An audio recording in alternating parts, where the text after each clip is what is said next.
President Trump has announced he will break with decades of U.S. foreign policy and move the U.S. Embassy in Israel from Tel Aviv to Jerusalem. The move has already stirred up a polarized response. USA Today President Trump arrives to deliver a statement to officially recognize Jerusalem as the capital of Israel Wednesday. Photo, Evan Vucci, AP. Washington declaring that old challenges require new approaches. President Trump said Wednesday that he would break with decades of U.S.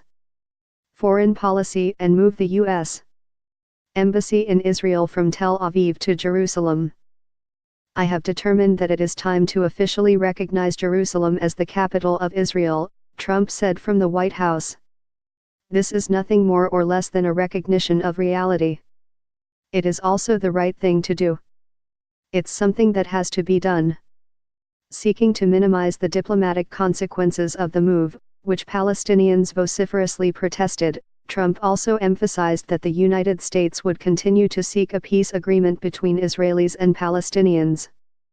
This decision is not intended in any way to reflect a departure from our strong commitment to facilitate a lasting peace agreement, Trump said. Long-standing issues about the boundaries of Israeli-controlled Jerusalem should remain subject to negotiations between the sides, he said. Yet the status of Jerusalem has been a major sticking point in those negotiations. Israel sees Jerusalem as its undivided, eternal capital. The Palestinians also claim East Jerusalem as the capital of their future state. Without question, Jerusalem is one of the most sensitive issues in those talks, Trump acknowledged. Every other country, including the United States, has established its embassy in Tel Aviv in an attempt to stay neutral on the issue. Previous presidents have said that the decision on Jerusalem's capital must come from a negotiated agreement between the Israelis and Palestinians. But in Congress, the idea of Jerusalem as the Israeli capital has enjoyed long bipartisan support. Congress overwhelmingly passed the Jerusalem Embassy Act in 1995 requiring the move, but allowed presidents to waive it in the interests of national security.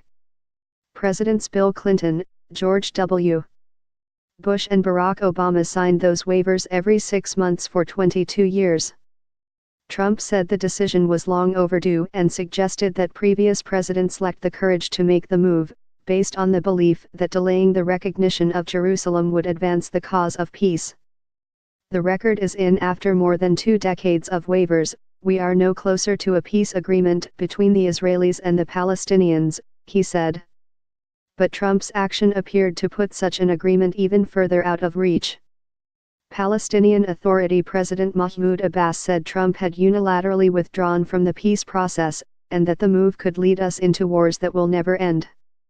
The two-state solution is over, chief Palestinian peace negotiator told the Israeli newspaper Haaretz. Now is the time to transform the struggle to one of one state with equal rights for everyone living in historic Palestine, from the river to the sea. U.S.